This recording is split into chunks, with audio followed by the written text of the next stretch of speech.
Comenzamos. Muy buenas noches a todos. Mi nombre es María Novakoski, soy presidente de Mujeres Liberales Argentinas y esta noche tenemos al ingeniero Manuel Solanet con nosotros. Nuestro espacio está dedicado en exclusividad a promover las ideas de la libertad, no solo en la Argentina, sino en el resto del mundo. Y junto con la ingeniera Mariana Jaldo, que está aquí presente con nosotros, vamos a darle la bienvenida a Manuel y vamos a leer su CV para aquellas personas que aún no lo conocen. Muy buenas noches, Manuel, ¿cómo está? Gracias por la invitación, María. Encantada. Mariana. Buenas noches, bienvenidos a nuestro espacio. Voy a comenzar a contarles un poco de quién es Manuel Solanet. Él es ingeniero civil de la UBA, con posgrado en Economía y Planificación, fue secretario de Hacienda de la Nación y secretario para la Modernización del Estado. Miembro titular y expresidente de la Academia Nacional de Ciencias Morales y Políticas. Miembro correspondiente de la Academia Nacional de Economía del Uruguay. Presidente de la Academia Nacional de Ingeniería y presidente del International Council de Academias de Ingenieros y Tecnologías. Consejero académico de FIEL, consejero académico del Instituto Tecnológico de Buenos Aires, ITBA, director de la Fundación Libertad y Progreso, publicó 4 libros y numerosos artículos y conferencias. Además, tiene un premio CONEX de 1998. Bienvenido, Manuel, y bienvenido a los que están ingresando. Fantástico. Manuel, yo quería, antes de comenzar, hacerte una primera pregunta, en función de que el Banco Central ya imprimió más de 100.000 millones de pesos desde las PASO y acumula casi 1 billón de emisión monetaria en el año. ¿Cómo es que influyó el revés electoral de las PASO en las necesidades del financiamiento del presupuesto 2021? El gobierno está tratando de revertir ese revés a fuerza de poner dinero sobre la gente. O sea, influye notablemente en el desequilibrio fiscal que ya se venía arrastrando. Impone una mayor rigurosidad para el que tenga que corregirlo después. O sea, estamos frente a un problema que no parece ser resuelto, sino agravándose. De ahí el título que le puse a esta conferencia, Camino a la crisis por desborde del gasto público. Pero voy a hablar de la reducción del gasto público para poner un tono positivo a esta conferencia. Yo creo que has puesto el dedo en la llaga. ¿Y por qué está emitiendo el Banco Central? Porque no tiene otra forma de financiarse un gobierno que ya no tiene acceso al crédito, no puede poner más impuestos porque los ha puesto a un nivel que la ciudadanía no los resiste y nadie le presta. O sea, estamos frente a una de estas tantas situaciones que ha vivido la Argentina y que nos ha llevado a una crisis. Por eso pongo en el título crisis, la palabra crisis. No la quiero omitir, porque yo creo que hay hoy un acuerdo general entre los analistas económicos de que estamos caminando hacia ese episodio. Ahora, para poner un tono de optimismo nuevamente, de las crisis suelen emerger soluciones, siempre que la sociedad reaccione en el sentido correcto. A veces ha ocurrido esto, a veces ha ocurrido al contrario, como ocurrió con la crisis 2001-2002, que la sociedad reaccionó en un sentido incorrecto y estamos como estamos hoy. Manuel, para las personas que no hemos estudiado economía, me gustaría saber si nos puede contar cómo es que se conforma el gasto público y desde dónde se podría reducir el mismo a nivel nacional. Y eso no sé si están viendo la diapositiva que puse. ¿Ustedes No, están viendo? yo no lo veo, pero no sé el resto. Yo sí lo veo. Ah, ok. Acá lo acabo de ver, sí. Bueno, aquí tenés la respuesta a tu pregunta, María. Estoy poniendo acá en este cuadro cómo se incrementó el gasto desde el año 2002. 2002 el año de la crisis que acabo de mencionar. Hasta ese momento el gasto público en la Argentina oscilaba en 30% del Producto Bruto Interno, o sea, 30% del tamaño de su economía. a veces más, a veces menos. Ya era un gasto público que el país no podía soportar. Ese gasto público nos había llevado a la crisis del año 2001. Pues, ¿qué ocurrió después? Que se incrementó en 16,5 puntos del Producto Bruto Interno. Estos que están acá abajo. ¿De dónde vino el incremento? Yo creo que este cuadro es muy ilustrativo, porque está en sentido horizontal dividido en gobierno nacional, gobiernos provinciales y municipios, el conjunto de gobiernos provinciales y conjunto de municipios. Y de forma horizontal, si es por el exceso de empleo público, por la aparición de nuevos jubilados y pensionados, por los subsidios a las personas, estos son los planes sociales, o por los subsidios económicos, como el subsidio de la energía y algunos sectores. Acá tenés de dónde salen los 16,5 puntos. Un aumento del empleo público entre el año 2002 y el año actual, o sea, hoy, de aproximadamente 2 millones. Eso significa la duplicación del número de empleados públicos que teníamos en el año 2002, cuando ya sobraban empleos públicos. Fundamentalmente el aumento se dio por las provincias, pero también se dio en el gobierno nacional. Ese es el mayor aumento del gasto. Es decir, estos 5,9% del producto viene del aumento de del número de empleados públicos en el país. De 2 millones a 4 millones de empleados públicos. El gobierno nacional evolucionó de alrededor de 500.000 a 750.000. Los gobiernos provinciales es donde mayor medida se produjo este aumento. Aumentó también el número de jubilados y pensionados, pero no por el aumento vegetativo, porque la gente llegaba a la edad jubilatoria, sino porque durante la gestión de Cristina Kirchner hasta el año 2015, introdujo 2 moratorias que permitieron jubilarse a más de 3 millones de personas que no habían hecho aportes o los habían hecho parcialmente. Eso incrementó la planta de jubilados casi un 100%, sin que hubiera recursos adicionales, porque esas personas se jubilaron sin haber hecho aportes y sin seguir haciéndolos. Aparecieron los planes sociales, 4,3% del Producto Bruto Interno. Cada punto del Producto Bruto Interno hoy son más o menos 4.000 millones de dólares por año, para que ustedes se den una idea de lo que estamos hablando. Subsidios a las personas son planes sociales. En el año 2002 había 1 millón de personas que eran beneficiarias de planes sociales. Actualmente hay más de 8 millones de planes estables y hay algunos más como consecuencia de la pandemia. Aproximadamente hay 12 millones de personas que reciben todos los meses un pago del Estado sin trabajar. Es un exceso de asistencialismo que ha generado una cantidad de problemas. El primero es el déficit fiscal. El segundo es la pérdida de la voluntad de trabajar de mucha gente. El esfuerzo que se ha hecho para transformar esos planes sociales en trabajo se ha visto frustrado porque no se crea empleo privado. Al generarse condiciones adversas a la creación de empleo, ya sea porque la economía está en crisis, ya sea porque la legislación laboral ahuyenta a los empleadores a tomar nueva gente, estos asistidos, son una consecuencia de esta falta de creación de empleo y de la crisis. Están los subsidios económicos. En este momento los más notables son los subsidios a la energía y al transporte. ¿Por qué? Porque las tarifas están congeladas o siguen aumentando o se han aumentado a un ritmo menor que el aumento de los costos y la inflación. Y acá tenés la respuesta a tu pregunta, María. Esta es la forma en que creció el gasto desde el año 2002. Debería mostrar la que expresa la creación del aumento del gasto antes del 2002, pero no lo vamos a extender demasiado. Y acá, si ustedes ven los colores, yo puse de color azul. Si me equivoco con los colores, me perdonan porque soy daltónico, ¿no? Los que son parcialmente reducibles, no totalmente reducibles. Los que están en colorado son los que prácticamente no son reducibles. Y acá pongo jubilados y pensionados. Son personas que han adquirido un derecho, no es posible sacárselo, salvo que tenga un conflicto judicial, que generalmente el Estado lo pierde luego.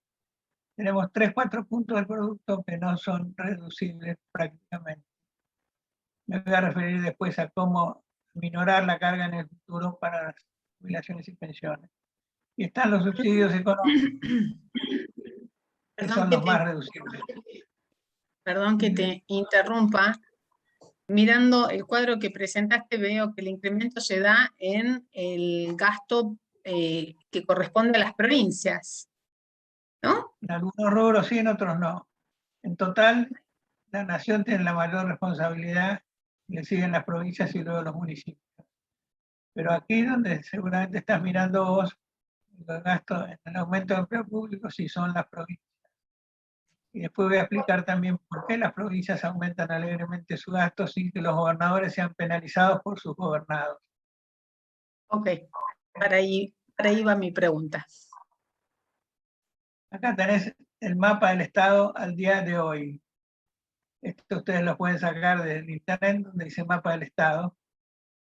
Es el organigrama del Poder Ejecutivo Nacional. Desde el presidente de la Nación, al vicepresidente, al jefe de gobierno y a los 20 ministros, con todos sus secretarios y subsecretarios. En este cuadro no figuran las direcciones nacionales, pues ya no caben. Bueno, esto es monumento a la burocracia. Es muy difícil encontrar esto en otro lugar del mundo. Fíjense que hay superpuesto a los ministros, están los secretarios que actúan como ministros de la jefatura de gabinete. Muchos de ellos, todos ellos tratan temas que trata algún ministro, o sea, hay una duplicidad. Y además hay una derivación acá directa del presidente. Ya hay 3 gobiernos, este y este que está acá abajo. Con esto no se logra más que crear conflictos, porque siempre hay discrepancias entre 2 personas o 3 que tratan el mismo tema de gobierno. Acá les muestro una comparación de cómo era, cómo es hoy y qué es lo que nosotros proponemos. Digo nosotros cuando me refiero a la Fundación Libertad y Progreso. Hasta el año 1945, más o menos sí, 45 fue después del golpe del 43, la tradición argentina era de 8 ministros, no había secretario de Estado, cada ministro tenía un subsecretario que lo reemplazaba en caso de ausencia, no tenía prácticamente una función ejecutiva salvo administrar el propio ministerio. De los ministros dependían directamente las direcciones nacionales y las direcciones generales eran las direcciones legales, administración, o sea, la de soporte directo al ministro. ¿Qué tenemos hoy? 20 ministerios, 111 secretarías, 215 subsecretarías y así siguiendo. De 72 unidades administrativas hemos pasado a 926. ¿Esto quiere decir que puede hacer más este gobierno hoy que lo que hacían en el 40? No, puede hacer mucho menos, porque todo esto es un conflicto interno. Cada ministerio tiene una secretaría de coordinación o una subsecretaría de coordinación, cosa que antes no existían porque las coordinaciones eran muy sencillas. Nosotros tenemos esta propuesta y me voy a referir después a ella. No podemos volver a esto, pero vamos a tener una reducción notable. No es que esto sea proporcional al número de empleados, pero gran parte de la reducción de empleo sí es proporcional. Bueno, esto es para que entendamos la transformación argentina, en el mal sentido. Esta es una fotocopia de una hoja del presupuesto de la Nación del año 20, o sea, hace 100 años. Presidencia de Hipólito Yrigoyen. La presidencia de la Nación ocupaba 1,5 páginas, y eso que se mostraba cargo por cargo, como ustedes están viendo acá. Después venía el Ministerio del Interior. Figuraba cada cargo con su sueldo mensual y cuánto se gastaba al año, que era exactamente multiplicado por 12, no existía el aguinaldo. La presidencia de la Nación tenía 15 personas. Ustedes lo pueden seguir acá: el presidente, el vicepresidente, un secretario, un oficial principal, un auxiliar primero, un oficial primero, el intendente ecónomo, que era el mayordomo, no, perdón, estaba arriba del mayordomo y de los 7 ordenanzas, que eran los que servían el café y limpiaban. Después venían gastos de etiqueta para el presidente, para el vicepresidente, los edecanes. Hoy hay en la presidencia, depurando de organismos que dependen de la presidencia, 1.400 personas. O sea, de 15 a 1.400. La multiplicación es por 100. Y no es que hagan más cosas.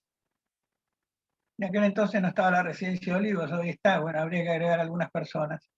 Pero 1.400 personas es inaudito. Otro detalle, del presidente no dependía ningún asesor. Directamente los ministros. O sea, no había ninguna persona que intermediara entre el presidente y los ministros. Los asesores del presidente eran los ministros. Si no le gustaba, se iba al ministro. El presidente ni siquiera elaboraba decretos. Todos venían hechos de acá, él los tenía nada más que firmar. No existían las computadoras, no existían las fotocopiadoras. O sea, todas las facilidades que hoy tiene una administración no estaban.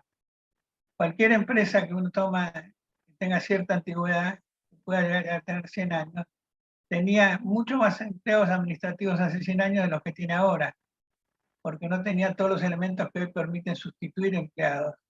Acá es al revés.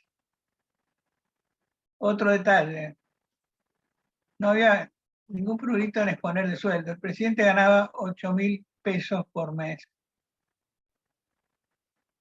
Cada una de sus ordenanzas ganaba 140 pesos por mes. No estaba escrito. Y este es Hipólito Yrigoyen, no era un oligarca. Se dice que Hipólito Yrigoyen donaba su sueldo, puede ser. Además tenía para gasto de etiqueta 2.400 pesos por mes. A precios de hoy básicamente es un equivalente a dólares. O sea, el presidente ganaba 8.000 dólares por mes, ganaba eso multiplicado por 12 por año. Ahora, con este sueldo, una ordenanza se hacía su casita y vivía. Si hoy tomamos la escala de sueldos, esta escala se acható en los 40. Perón lo hizo. Y el presidente se avergüenza de decir que gana un poco más que su secretario. Si nosotros comparamos esta estructura de sueldos hoy con una empresa internacional de primer nivel, es la misma relación.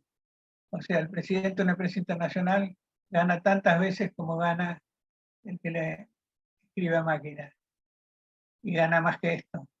Manuel, pero un embajador gana mucho más que 8.000 dólares por mes en el exterior. Correcto. Lo que no significa que no se trató, a mi parecer, sino que dependiendo si está en funciones en el exterior o si está en el país, el salario es distinto, ¿es así? Es así, porque no puedes mandar a un embajador que gane 300 pesos. No, estamos de acuerdo, pero gana mucho más que 8.000 dólares por mes. Con casa en la residencia y con todos los gastos pagos por el gobierno nacional. El servicio exterior no es el foco del tumor del problema, María. Estoy pensando, no, al contrario, yo no creo que un país sin una buena, un buen Ministerio de Relaciones Exteriores, Comercio Internacional y Culto pueda abrir el mercado porque necesita representaciones en todo el mundo, pero lo que digo es que no es, yo no lo veo tan así. Cuando están en el país, obviamente esos valores son otros. No termino de entender por qué, pero bueno, creo que hay demasiada gente en la estructura del Estado, y los que deberían estar bien pagos no lo están. Estamos de acuerdo. Bueno, nosotros proponemos una reforma del Estado. En realidad proponemos varias reformas. Esta es una de ellas. Empecé esta conferencia diciendo que nos caminamos hacia una crisis, y esto es así. Estamos encerrados en un círculo vicioso en donde no se crea empleo privado porque no hay inversión porque hay desequilibrio fiscal, emisión e inflación, porque hay una presión impositiva absurdamente alta y porque hay una legislación laboral que impide prácticamente que uno tome un trabajador. Al no crearse inversiones, el Estado se ve obligado a tomar gente, el Estado, nación, provincias y municipios, se ve obligado a planes asistenciales, el déficit fiscal se incrementa se incrementa la emisión porque el Estado ya no puede acceder al crédito, y así estamos en un círculo vicioso que nos lleva a una zona de riesgo absoluto y que se trata de atacar a través de paliativos que no hacen más que agravar. El dólar se mantiene quieto para evitar que se traslade la inflación y el precio de las exportaciones e importaciones. La gente corre a buscar dólares oficiales porque son más baratos, y se abre una brecha, se pierden las reservas. O sea, hay varios frentes de ataque donde la cuestión se va haciendo crítica. ¿Cómo termina esta crisis? Bueno, ojalá no termine tan mal como terminaron las otras.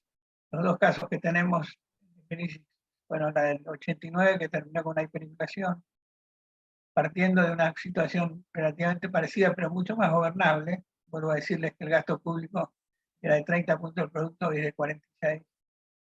Y la crisis del 2001-2002 fue una crisis por default, o sea, el Estado defaultó, destruyó la convertibilidad, destruyó la estabilidad que se había logrado, una crisis de recesión muy dura.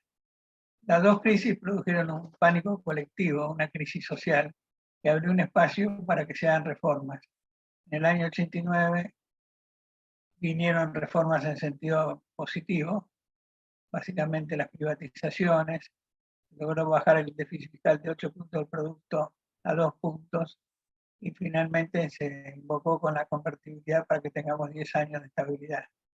En cambio, en la crisis 2001-2002, lo que se hizo para salir de ella fue crear inflación, retrasar los salarios públicos y las jubilaciones, crear un superávit fiscal que duró 3-4 años, y encontrarse con una situación fantástica en las exportaciones argentinas por el precio de la soja. Eso se perdió y volvimos a las andadas. En el interín ocurrió lo que estábamos viendo acá, que aumentó el gasto público desbordándose. ¿Cómo es la reforma que nosotros proponemos para la administración del Estado? Yo ya les mostré el número de unidades administrativas. Por de pronto bajamos de los 4 niveles actuales, de los 5 niveles actuales, que son presidente, ministro, secretario, subsecretario, dirección nacional, a 4 niveles: presidente, viceministros, ministros, viceministros y directores nacionales. Hasta los años 40 eran 3: presidente, ministro, director nacional. Admitimos permanecer uno y le cambiamos la denominación. Estos son cargos elegidos y estos son cargos de designación política. Los demás son cargos de carrera administrativa de contrato. La reforma que nosotros proponemos tiene un componente muy importante, similar al de la reforma que se hizo en Nueva Zelanda. Nueva Zelanda tenía el mismo problema que teníamos nosotros en los años 80, principios de los 80. Déficit fiscal, crisis. Un gobierno que no era un gobierno liberal, sino un gobierno laborista, con una ministra que fue una cosa fantástica, Ruth Richardson, decidió hacer una reforma a fondo y la hizo. Redujo el aparato estatal, privatizaron las empresas públicas y introdujo algunos conceptos interesantes que nosotros hemos copiado. Por ejemplo, que solo hablamos de carrera administrativa para las Fuerzas Armadas, la justicia y la diplomacia. En los demás casos hablamos de contratos. O sea, personas que tienen que competir para obtener un cargo, competir cada 4 o 5 años para mantenerlo, tener una remuneración relacionada con su rendimiento, o sea, con los resultados que obtiene. Y esto le da mucho más eficiencia a su funcionamiento. En Nueva Zelanda, el 40% de los empleados tenían contratos por resultados, y el 80% lo tenían también si consideramos los contratos colectivos por unidades administrativas. Solamente el resto, con imposibilidad de medir resultados, no los tenía. A tal punto fue a fondo con la reforma que a los ministros le cambiaron el nombre y le pusieron managers, o sea, gerentes. Cuando yo estuve en Nueva Zelanda, mediados de los fines de los 80, pedí un informe sobre el Estado, pensando que me iban a dar un mamotreto como suele ser acá. De la biblioteca sacaron una memoria y balance firmada por Pricewaterhouse. Se introdujeron la contabilidad privada, la medición de resultados para poder poner premios, y tenían un auditor externo que lo cambiaban cada 3 o 4 años. En ese entonces eran las firmas internacionales de auditoría y ahora lo siguen siendo. O sea, cambiaron el criterio totalmente. Eso Manuel, ¿te pasó. puedo hacer una consulta? Dale. ¿Cómo cambiar el sistema de contratación que ustedes promueven o que vos promovés en función del esquema actual que tiene el Estado de agentes con planta permanente? ¿Sí? La palabra permanente significa estabilidad del empleo público. Hay una ley Así es. dictada en el año 1999, pocos meses antes de que terminara el mandato de Carlos Menem, introdujo 2 artículos. La ley se llama de Empleo Nacional, donde se suprime la estabilidad del empleo público si se suprime el cargo. Bueno, el eje de la reforma pasa por suprimir todos los cargos de la actual administración y diseñar una administración nueva. O sea, todos los empleados públicos quedan en disponibilidad. A partir de ahí se utiliza el concepto de contratación para los que no son permanentes o planta permanente, si querés llamarla así, para los que son de carrera. La cuestión es que pretendemos que cada empleado tenga la posibilidad de perder su empleo. Hoy tenés contratados. Hoy, no te digo, un tercio de la administración debe estar funcionando con contratos, o sea, no tiene esa estabilidad. Así que lo que nosotros queremos es una administración que no esté sujeta a legislaciones que le permitan no hacer nada y no perder el empleo. Bueno, gracias. Yo me voy a referir a la reforma administrativa, pero no es la única. Queremos encarar una reforma a fondo, tenemos nuevamente que hacer privatizaciones y tercerizaciones, desregulaciones. Hay una reforma previsional que hacer, todas estas que están enunciadas acá. Ahora podemos sacar esto.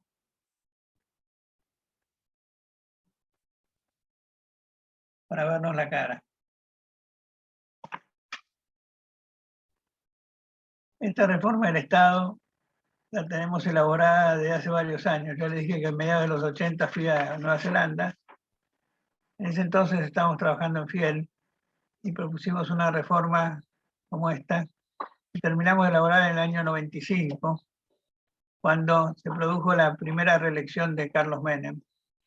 Ese es el momento ideal para aplicar esta reforma, porque las sillas ministeriales están vacías. Uno de los problemas que puede tener un presidente cuando le dicen de 20 ministerios tiene que pasar a 8, como proponemos nosotros, y que tiene que decirle a 16 personas de su confianza que se tienen que ir. Esto genera resistencias humanas. En ese entonces, Menem tenía fuerte poder, había logrado la estabilidad y tenía que encarar su segundo periodo. Tenía un déficit remanente que le impedía cumplir la regla de la convertibilidad, que era si la cumplía porque no imprimía dinero para el tesoro, pero tenía que endeudarse todos los años. En un país como la Argentina, con un track record, con una historia de endeudamiento y morosidad tan grande, esto generaba un riesgo. Le llevamos a Menem desde Fiel la propuesta de la reforma de segunda generación, que incluía esta reforma del Estado. En ese entonces Menem estaba muy tranquilo.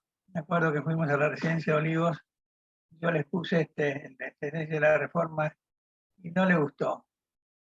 Estaba Cavallo también escuchando. Dijo, no, ya estamos, hemos logrado, en realidad habían hecho una obra titánica con las privatizaciones, pero tenían un déficit remanente y luego destruyó la convertibilidad. Bueno, este esquema de reforma lo seguimos perfeccionando. Tuvimos la oportunidad de aplicarlo en el año 2001, cuando Ricardo López Murphy es elegido ministro de Economía. Ricardo venía trabajando en estos temas desde Fiel también, a pesar de que esos 2 años había estado en la cartera de defensa. Y nos propusimos hacer esto para evitar que la Argentina cayera en default. me llevó Ricardo López Murphy como secretario para la modernización del Estado y yo fui con este libreto a poner en ejecución esta reforma. Bueno, a medida que íbamos informando de nuestro plan al resto del gobierno, iban renunciando ministros alarmados por lo que íbamos a hacer nosotros.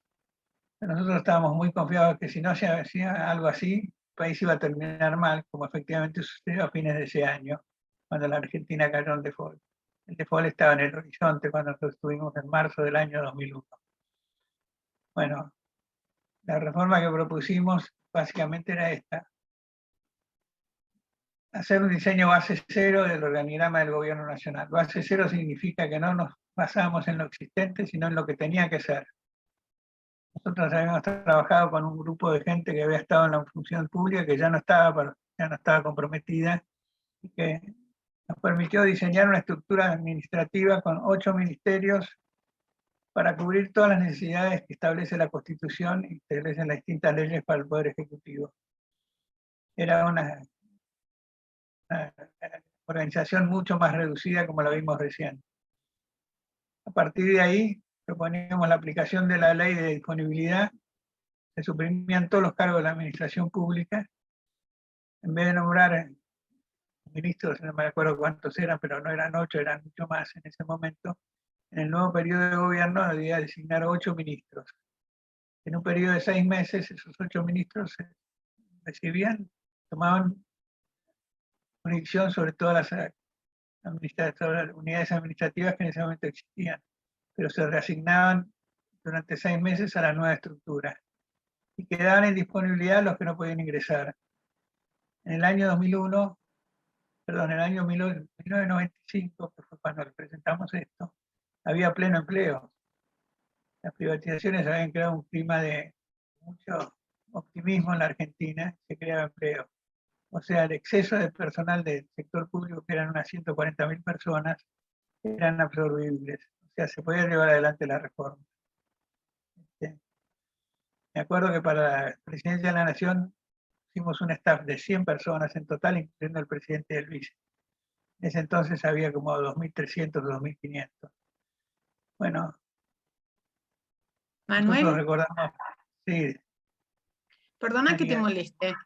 Estaba pensando mientras que te escuchaba, después de Menem, ¿cómo es que hizo Néstor Kirchner en su primer mandato para poder sobrevivir a la situación grave que heredó y no reducir la planta estatal conforme a tu propuesta? ¿Cómo pudo sobrevivir y que su primer presidencia fuera exitosa? La situación social de alto desempleo ya en ese momento, por la consecuencia de la crisis, ablandó las voluntades y las resistencias. Lo que hizo fue generar un crecimiento de precios y de ingresos del fisco, consecuentemente con el crecimiento de la inflación, y no mover los salarios públicos ni las jubilaciones. Entonces, con el esfuerzo digamos, de los empleados públicos y los jubilados, generó un superávit fiscal. La soja se le fue a $600 a la tonelada y le puso retenciones. Eso le permitió durante 2 o 3 años revertir la situación de déficit fiscal. No era un déficit fiscal mayúsculo como el que tenemos hoy. Menem de la Rúa ya cayó en default con un déficit de 2 a 3 puntos del producto por año. Lo que pasa es que después del plan Brady, antes de Menem, antes de Alfonsín, o después de Alfonsín, la deuda que había llegado a 32 puntos del producto a 2 puntos por año, después del periodo de la Rúa había llegado a 52, 53. El mundo no le aceptó a la Argentina eso. Pero mientras tanto, Kirchner en su primer periodo gozó de esa ventaja. La ventaja era que la gente no pedía, tal vez también porque el peronismo tiene esa capacidad de inhibir a los sectores del trabajo a hacer demasiada fuerza contra su propio gobierno. Pero eso le permitió pasar ese, pero ya empezó ahí a aumentar el personal. Pero el aumento fuerte del personal y del gasto público fue durante las 2 presidencias de Cristina Kirchner. Había mucha corrupción con Kirchner, pero no había una propensión tan grande a agrandar el aparato estatal, no la necesitaba en ese momento. Pero vuelvo a la historia y a la propuesta nuestra. La propuesta era, como les acabo de decir, eliminar todos los cargos de la administración, poner todos los empleados en disponibilidad. De acuerdo a esta ley, el empleado sigue recibiendo su sueldo durante un año y al fin de ese año recibe una indemnización similar a la que se recibe en el sector privado, es decir, tantos meses como años de antigüedad. Eso nosotros hemos propuesto mejorarlo incluso para evitar el impacto social que hoy tendría. Pero acá quiero incorporar un supuesto básico. Si no hay creación de empleo privado, proponer una racionalización del Estado como esta que estamos exponiendo ahora es imposible. Es imposible. Por eso que esto tiene que ir con un combo de medidas estructurales de fondo que revierta la situación y genere un clima de confianza y de inversiones y de creación de empleo. Nosotros hemos elaborado este programa en la dirección de la Fundación Libertad y Progreso con una hipótesis de crear en 5 años 4 millones de nuevos puestos en el sector privado, ¿no? Puestos de trabajo. Y eso es posible. Es posible con un nivel de inversión que no sea el actual. Actualmente se invierte en el país entre un 14 y un 15% del Producto Bruto Interno, que apenas alcanza para reponer el capital desgastado, pero no genera nuevos empleos. Para que esto suceda tenemos que ir a un 22-25%, que lo hemos tenido en la Argentina en épocas de confianza. Lo que hay que recrear es la confianza. Y esto requiere la reforma laboral, la reforma del Estado, la reducción del gasto público, la reducción de los impuestos, la eliminación de los impuestos distorsivos, modificar el régimen de coparticipación federal de impuestos para que los gobernadores tengan que ganarse el pan con el sudor de su frente. Me refiero a cobrar impuestos que actualmente los cobra el gobierno nacional y se los da, lo cual genera un comportamiento a gastar más y gastar mal.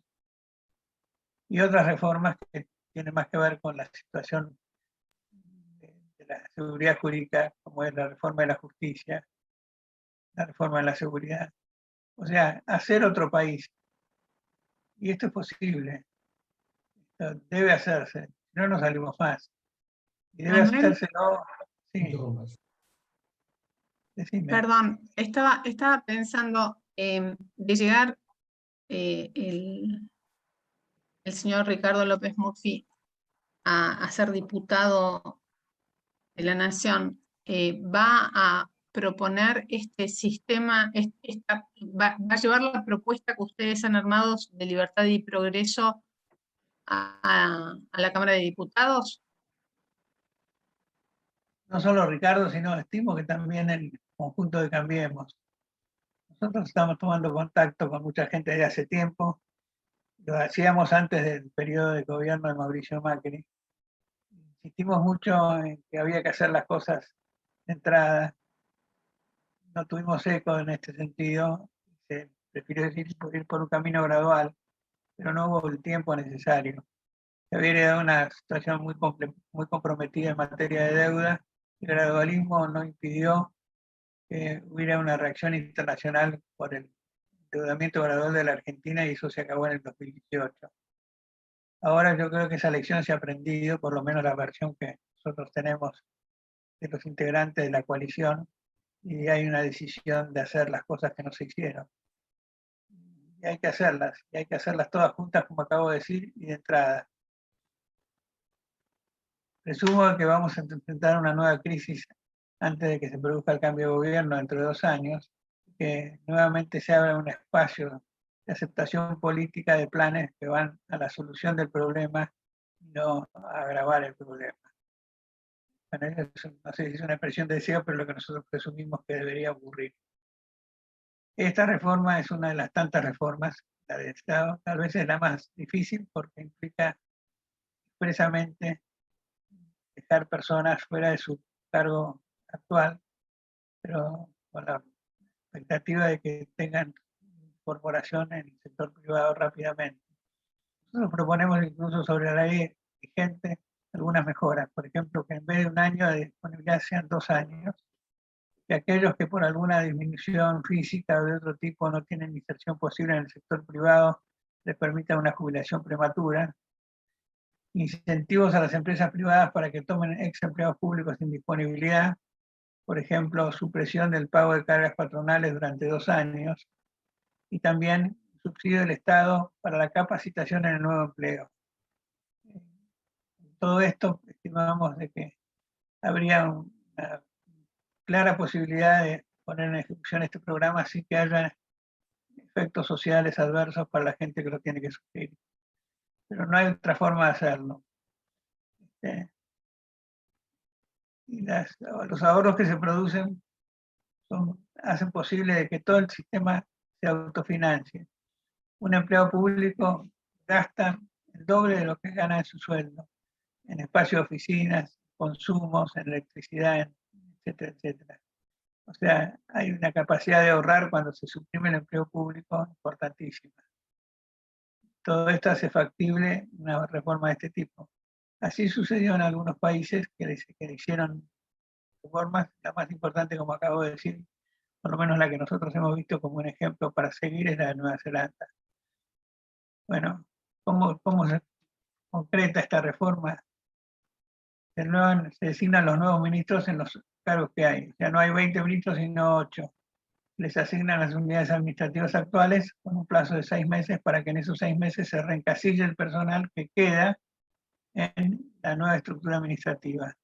Y los que no quedan pasan a estar en disponibilidad con este sistema.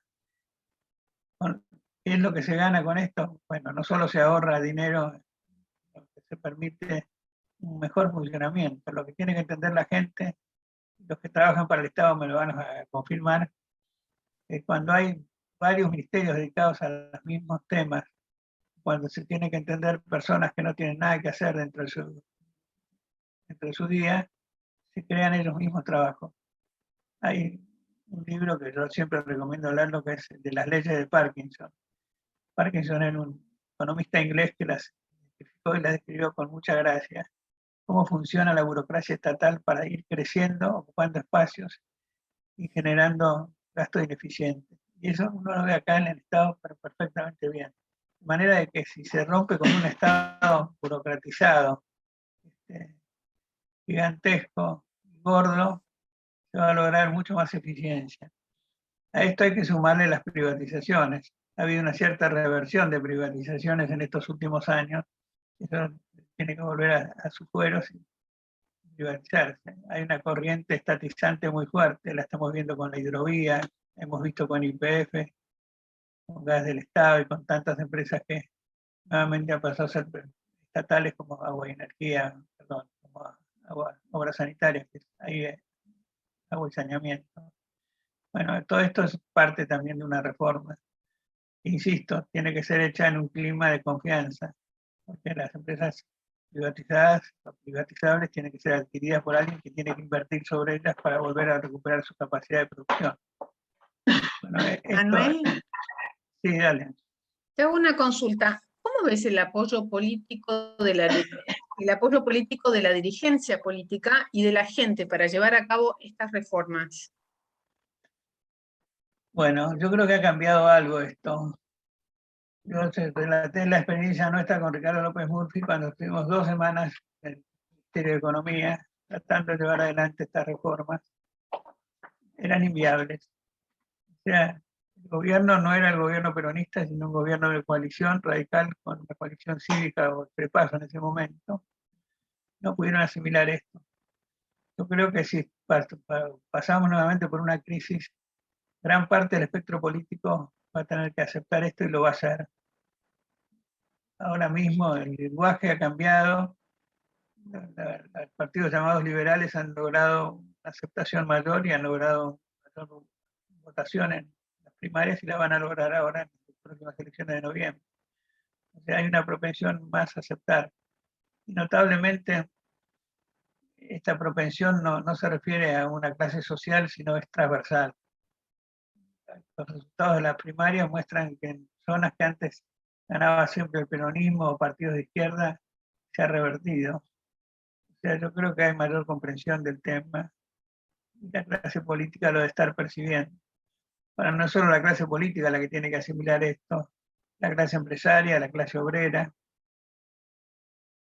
La propuesta que tenemos nosotros de reforma laboral tiene como uno de sus principales puntos la descentralización de las negociaciones, o sea, dar privilegio a los acuerdos a nivel de empresas o los acuerdos a nivel de sector. Esto le quita poder al sindicalismo. Claramente el sindicalismo, al estilo que nosotros hemos vivido en estos últimos 70 años, debe cambiar. Ahí vamos a tener un frente de ataque muy violento, muy fuerte. Después también en el sector empresario hay un acostumbramiento a áreas reguladas o protegidas que tienen que desaparecer. Los ejes de la reforma es una apertura económica a través de acuerdos de libre comercio con todo el mundo. A mucha gente esto no le va a gustar porque le va a doler en serio, pero es la única forma de salir, generar un sector de exportación fuerte, sostenible, un crecimiento basado en mayor eficiencia. Hay muchos aspectos que van a ser rechazados, pero lo que estamos nosotros haciendo es una prédica sobre esto, pero no sobre bases de teoría, posiciones extremas, sino sobre sentido común, mirando cómo funciona el mundo y cuáles son los países que han tenido éxito y cuáles no. La respuesta a tu pregunta, María, es que veo posibilidades de que en este nuevo round se pueda llevar adelante algo de esto. La Argentina no puede explicarle al mundo por qué es un país que tiene tantos recursos y no ha seguido el curso del mundo, sino que se ha quedado atrás y hoy es un país de tercer nivel. Creo que los argentinos tienen que tener alguna inquietud de saber por qué la están buscando. Creo que muchos la están encontrando y tienen su explicación en ver cómo funciona el mundo, que está mucho más interconectado y está mucho más anoticiado de lo que pasa fuera de la Argentina. No sé si respondí a tu pregunta. Sí, sí, desde ya lo miro con preocupación porque entiendo la resistencia que va a...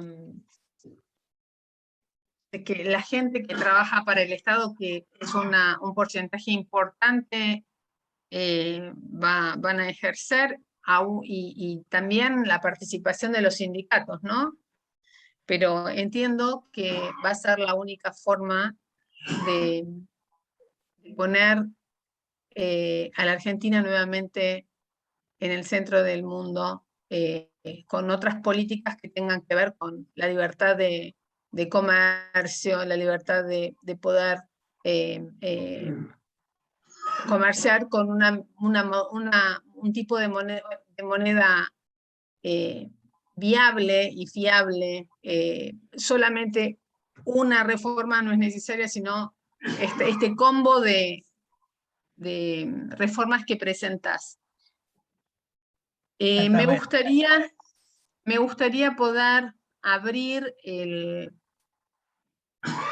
centro de preguntas que tengo para el resto de la gente. Si quiere, tengo algunas que me gustaría hacerte, que me han enviado por WhatsApp, y aquellas personas, si te parece bien, que están presentes, que quieran hacerte una pregunta, si les damos un espacio como para poder participar y también saludarte. Está presente el ingeniero Álvaro Luis Alzogaray, que es el presidente de la Unión Cívica de Centro Democrático, de la UCD, que sé que quería saludarte, pero bueno, primero voy a hacerte una pregunta, luego vamos con Álvaro, que sé que te quería saludar.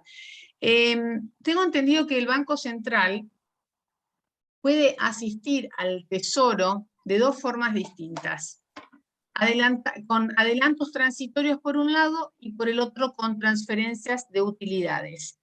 ¿Cuál es el tope máximo de esto y cómo se define? ¿Cuál es el tope de la emisión monetaria? ¿Sí? ¿Hasta qué momento pueden seguir emitiendo? Para las utilidades no hay tope. es las utilidades que ha obtenido. Lo que te puedo decir es que esas utilidades son puramente contables. Las utilidades del Banco Central resultan de la evaluación en pesos de sus reservas en dólares. O sea, ese componente no tiene tope, pero es igualmente que el otro de emisión. Los adelantos del Tesoro es emisión pura, y tiene un tope que está en función de la base monetaria. O sea, hay un tope. Cuando ese tope se alcanza, cuando ya no hay utilidades que distribuir, hay a veces algunas manganetas como la que acaban de hacer con los derechos especiales de giro que el Fondo Monetario Internacional repartió entre todos sus socios, los 4.000 y pico de millones de dólares que se volvieron de manera a incrementar el tope.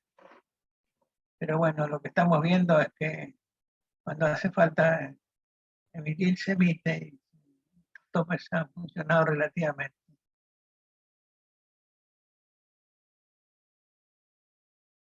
Teóricamente debería devolver el Tesoro los adelantos transitorios. Nunca lo ha hecho. Ahí está. Ahí está Alvarito. Saludalo, saludalo. Álvaro, muy buenas noches, ¿cómo estás?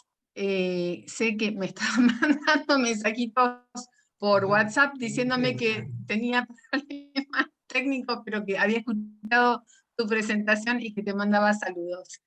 Quiero hacerte otra consulta más que me han hecho llegar. ¿Cómo crees vos que la pandemia fue tratada en Argentina y cómo esto afectó a nuestra sociedad y a nuestra economía? Bueno, debería ser un infectólogo yo para responderte eso. La sensación que tenemos todos los ciudadanos es que se trató mal, por varios motivos. Uno de ellos fue que se impuso una cuarentena excesivamente rígida, que fue destructiva. Se subestimó el impacto económico y social que podía tener esa cuarentena. Y esto produjo a lo mejor más daño del que hubiera habido si no hubiera sido tan rígida. El otro tema es el rechazo de un conjunto de vacunas por su origen y la ideología de quienes tenían que decir sobre ellas. Y eso es imperdonable, porque ha muerto mucha gente. Eduardo Filgueira Lima, que trabaja con nosotros, que es un sanitarista, un médico, estimó que alrededor de 40.000 muertes se podrían haber evitado si se hubieran adoptado de entrada las vacunas, la Pfizer y la Moderna y otras que nos ofrecían, que fueron rechazadas por razones ideológicas. Eso para mí es el punto más crítico y más criticable, imperdonable. Y ahora estamos sufriendo las consecuencias de todas esas cosas. Cuarentena excesiva, la falta de vacunas eficaces, de la Sputnik famosa, que no tuvimos la segunda dosis. Pero el gobierno se ufanaba al principio de estar a la cabeza del mundo en cuanto a las medidas sanitarias y hoy ya ni menciona esto. Lamentablemente la pandemia nos afectó a todos, afectó al país y afectó a la economía. Debo dar una respuesta sintética y el gobierno la trató muy mal.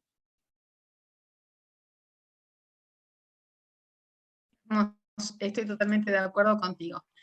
Yo no sé si alguien más quiere hacerle al ingeniero una pregunta. El momento es ahora.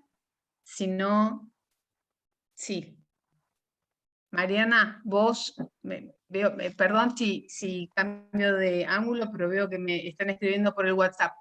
¿Te gustaría, yo, Nicolás Peretti, si sos tan amable, te podés desmutear, así le haces tu pregunta?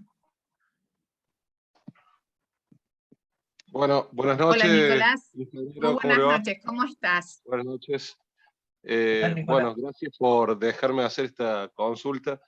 Quería preguntarle específicamente por el tema de la inflación, que economistas un poco más del liberalismo, un poquito más duro, como Milei, plantean que por cuestiones políticas y demás, es inviable que los políticos manejen un banco central y que tengan la moneda para cubrir sus gastos y demás, y que la única salida es el cierre del Banco Central.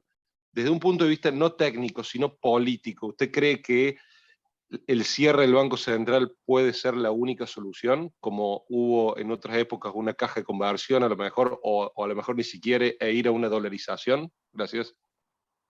Bueno, planteaste dos cosas, el cierre del Banco Central y la dolarización. Yo soy escéptico de que el cierre del Banco Central sea una solución. La solución es que el Banco Central no tenga que ser un banco de emisión. Si no tuviéramos Banco Central y hay un déficit que no se puede financiar ni con deudas ni con impuestos, de alguna forma se va a arreglar el gobierno para emitir, aunque no tenga un Banco Central. No hay ningún país del mundo que no tenga un Banco Central.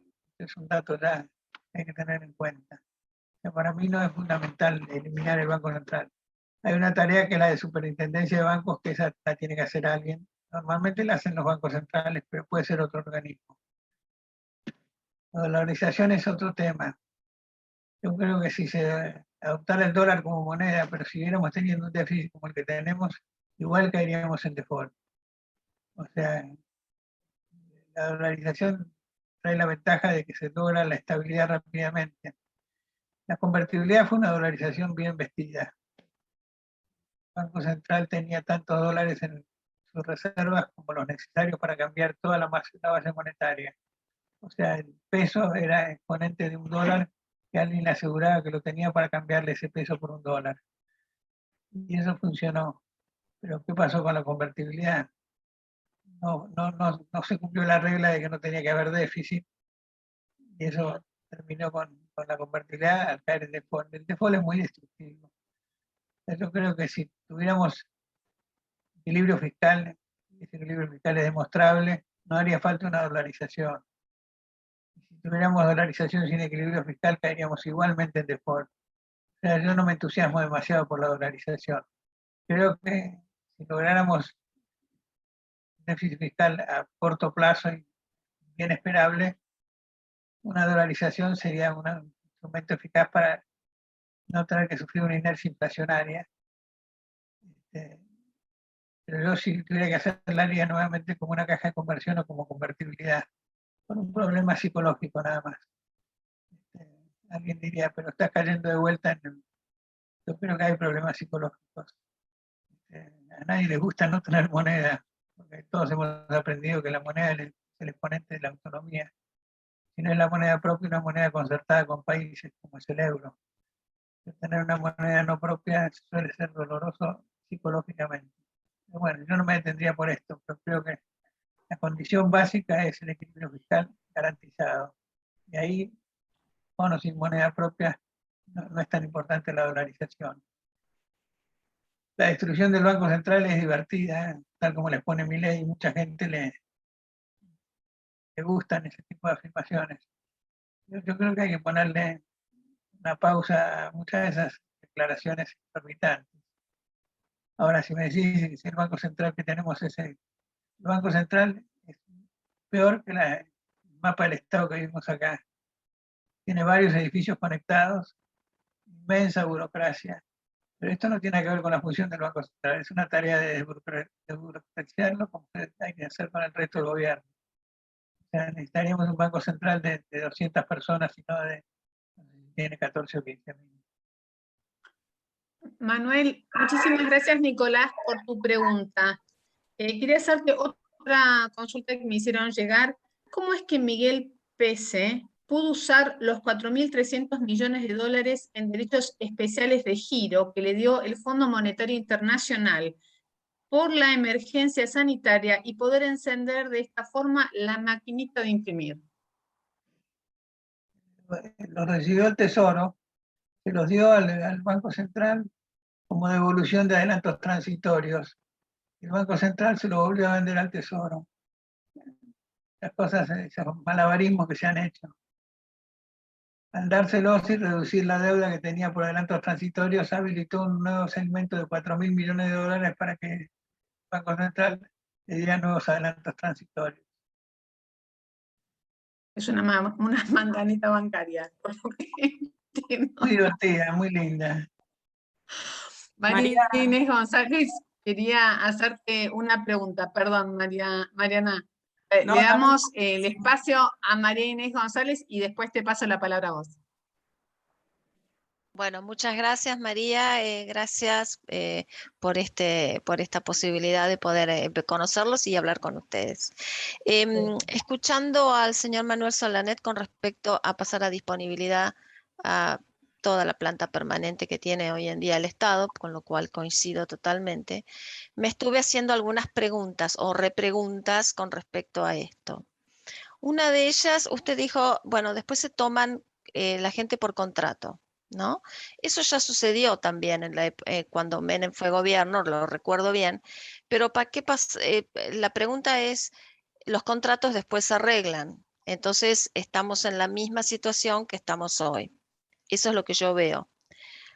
Otra pregunta que tengo es cuánto le costaría al Estado pasar a disponibilidad a todas estas personas y si tenemos los recursos necesarios para poder pagarlo, porque si estamos hablando de una disponibilidad de 2 años y después hacerles una indemnización como si fuera una empresa privada, estamos hablando de miles de millones de dólares. No teniendo los miles de millones de dólares, no sé si no hay que recurrir a la maquinita para poder pagar esta disponibilidad. La tercera pregunta que tengo es, usted dijo también que estos empleados públicos a disponibilidad serían tomados por empresas a menor costo, reduciéndose los impuestos, por lo tanto serían como una especie de becarios en empresas públicas, pero con los mismos sueldos del Estado prácticamente. ¿Qué pasa con los que están afuera, que nunca trabajaron en el Estado y están buscando trabajo? ¿Cómo van a hacer para acceder a los trabajos en esas empresas privadas cuando el beneficio del Estado va a ser subsidiar esos puestos? Esas 3 preguntas. Bueno, me cuesta Gracias. memorizarla. La primera referida a los contratos. Sí. El sistema que tenemos actualmente es, el Estado tiene planta permanente y contrata. Cuando viene un funcionario nuevo, encuentra que los de planta permanente, que están bajo su mandato, no trabajan. Están mal acostumbrados, no trabajan, Sí. tienen la estabilidad. Entonces contrata gente y dice, yo con estos voy a hacer todo. Y así sucede, contrata gente.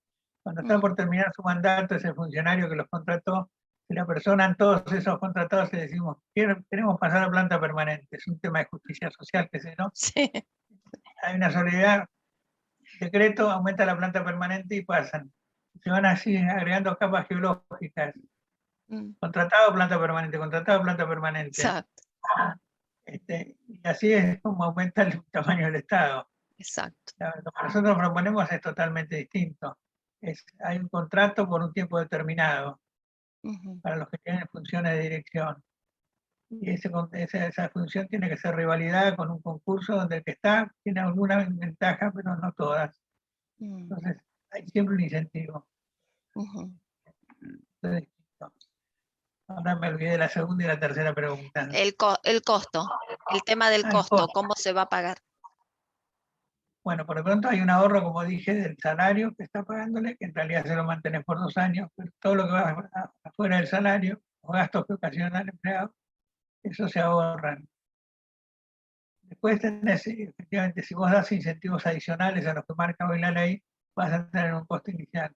Pero es como una inversión. Vos tenés ese costo, pero después tenés un ahorro de ahí en adelante. Y ese costo te lo van a financiar. Una empresa que se presenta en concurso porque no tenía un déficit sostenido, los bancos le van a dar dinero y la empresa presenta un plan creíble y lo pone en ejecución, aunque tenga un gasto. Si ese gasto le significa que reduce su pérdida, va a tener inclusive nuevo dinero. O sea, es la única forma de hacerlo. Gratis no se puede hacer una reforma así. La alternativa fuera no darle disponibilidad, no darle un periodo de tiempo ponerlos inmediatamente en la calle. Yo no lo veo, francamente. No, pero ¿de dónde salen los recursos? Esa es la pregunta. ¿De dónde los recursos para pagar todo eso? ¿De dónde saldrían? Salen de los recursos propios que tiene el Estado, más los que debería conseguir para hacer una reforma de este tipo. O sea, la reforma tiene un costo. Ahí te estoy dando la razón de que hay un costo extra, sí, tal como la proponemos nosotros, que tiene muchos amortiguadores sociales. Exacto. Sí, sí. Pero es mejor que un plan. Pero el costo te lo van a financiar. Hoy la Perfecto. Argentina no tiene financiamiento, tiene una tasa de interés que es 20 puntos por encima del mercado internacional. Esos son Perfecto. los 200 puntos, los 2.000 puntos básicos de riesgo país. Perfecto. Los 1.000 puntos básicos son 20 puntos porcentuales. Ese es el plus de tasa de interés que tiene que pagar el gobierno argentino respecto al gobierno americano. Una locura. ¿Te das cuenta que si toma préstamos a Sí. esa tasa? No, es una locura. Se puede. Nadie paga esa tasa en otras partes. No. Ok, muchas gracias. Muchas gracias, María Inés. Mariana va a estar cerrando con su última pregunta, si te parece bien. No, me quiero sumar al tema que tomó María Inés. En la época del presidente Mauricio Macri hubo una convocatoria de retiro voluntario que fue poco exitosa, a pesar de que había dinero porque estábamos tomando dinero de deuda, pero sin embargo la convocatoria fue mínima. Una pregunta al ingeniero es, ¿usted cree que fue una oportunidad perdida ese momento? Las convocatorias a retiro voluntarios terminan con que se van los mejores y se van de los lugares donde a lo mejor son necesarias. No es buena, no es la primera vez que se hace. Lo que nosotros proponemos es la definición de esta estructura, estos son los cargos, estos son los mejores que quedan en estos cargos. O sea, mejoramos el Estado. Los retiros voluntarios empeoran la capacidad del Estado. Eso no funciona. Eso lo vivimos varias veces. Varios gobiernos han puesto premios para retirar. Se retira gente, pero se retira la buena gente. No se resuelve el problema.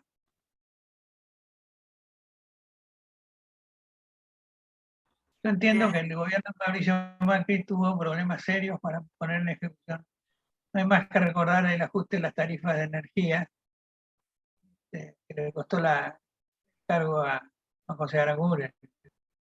Era lo que había que hacer. Pero siempre encontraban una boleta que era de una pobre viejita jubilada que pagaba 3 pesos y después pagó 30.000. Esos errores siempre se cometen en la facturación. Generan un impacto inmenso en la opinión pública. Bueno, no se pudo hacer lo que... Mauricio quiso hacer algunas cosas, otras no se animó a hacerlas. Lo que tenía más tiempo y no lo tenía. Ahora se sabe que no hay tiempo. Está bien, gracias. Manuel. Espera, María, no quiero dejar pasar la pregunta que dejó Silvina en el chat. Ella quiere saber qué piensa sobre quitar la doble indemnización y pasar a la libreta. Bueno, la libreta es como el régimen de la construcción, pienso que es lo que hay que hacer. La doble indemnización es imposible despedir a nadie.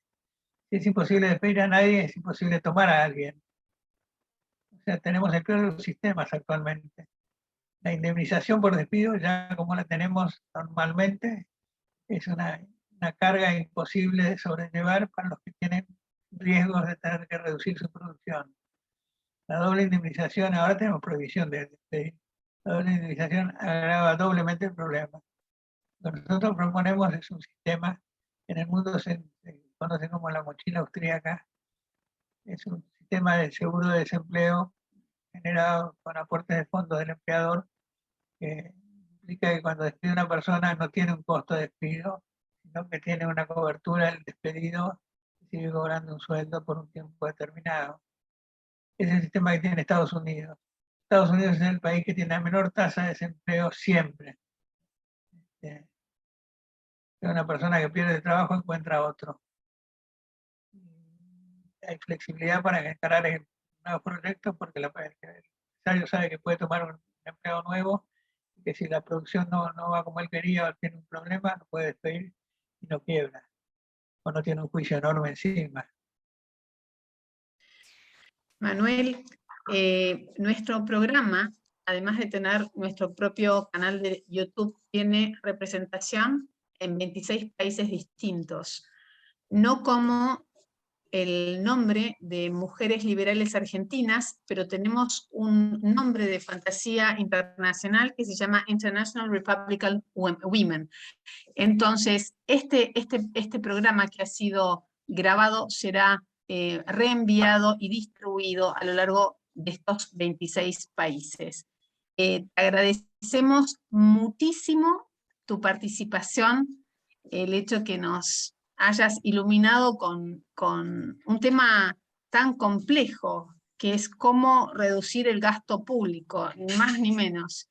Y desde ya que vamos a volverte a invitar a formar parte de, no solamente de Mujeres Liberales Argentinas, que es un grupo mixto, en donde tenemos algunos integrantes de Libertad y Progreso que están con nosotros, sino a debatir estas propuestas que son tan interesantes. Muchísimas gracias, Manuel, por tu participación. Gracias por la invitación. Un gusto verdaderamente. Para las personas que están en los grupos de participación de Mujeres Liberales Argentinas, quiero contarles que tenemos 2 próximos eventos. El primero, como recién estaba mostrando Mariana, es el día 12 de octubre a las 2 de la tarde. Vamos a entrevistar a la señora Marina Ruskyurova, que nos va a dar el testimonio sobre el estado de las mujeres en Bielorrusia luego de la disolución de la Unión Soviética en 1991.